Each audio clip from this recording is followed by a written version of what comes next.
मंत्रों से लंबाई बढ़ाने और जाप से ब्रेन स्ट्रोक ठीक करने का चमत्कारी दावा करने वाला बाबा वायरल। पहले जेल काटी, फिर बेल मिलते ही बन गया बाबा। 3 साल में खड़ी कर दी करोड़ों की संपत्ति। कानपुर के करौली सरकार का कारनामा सुनिए। एक दिन का लेते हैं 1.5 लाख, भगाते हैं भूत। झाड़ फूक, तंत्र मंत्र और हवन वाले इलाज का रेट लिस्ट देख पुलिस भी चकराई। खुली फाइल।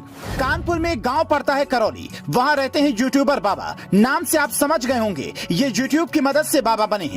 पर कहानी इतनी नहीं है, बल्कि असल में इनकी कहानी साल 2016 में आई फिल्म ग्लोबल बाबा की तरह है, जिसमें अभिमन्यु सिंह क्राइम की दुनिया छोड़ बाबा का चोला पहन लेता है।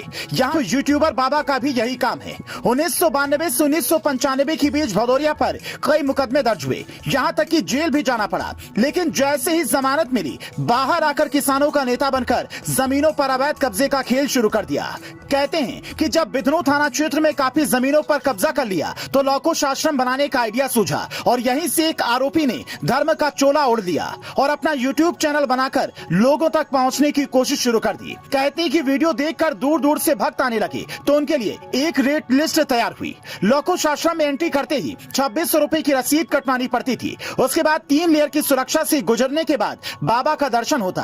बाबा पहले समस्याएं पूछते, फिर हवन करते, झाड़ फूक और तंत्र मंत्र से इलाज बताते। 9 दिन के हवन का खर्च 31,500 था। 5 स्टार होटल वाले इंतजाम थे। तत्काल हवन करवाना हो तो एक दिन का 1.5 लाख रुपए देना होगा। बाबा के भक्त दावा करते हैं कि बाबा करौली शंकर मंत्रों से लंबाई बढ़ा देते हैं और जाप करने लगते हैं तो ब्रेन स्ट्रोक का मरीज भी ठीक हो जाता है। दिमाग की कोशिकाएं जिंदा हो जाती हैं। इतना ही नहीं, बाबा शरीर से दूसरे धर्म की आत्मा भी निकाल देते हैं। यानी बाबा का भौकाल मेडिकल साइंस से भी ऊपर है। हालांकि कुछ लोग कहते हैं कि वहां समस्याएं दूर करने से ज्यादा पैसे कमाने का खेल चल रहा है।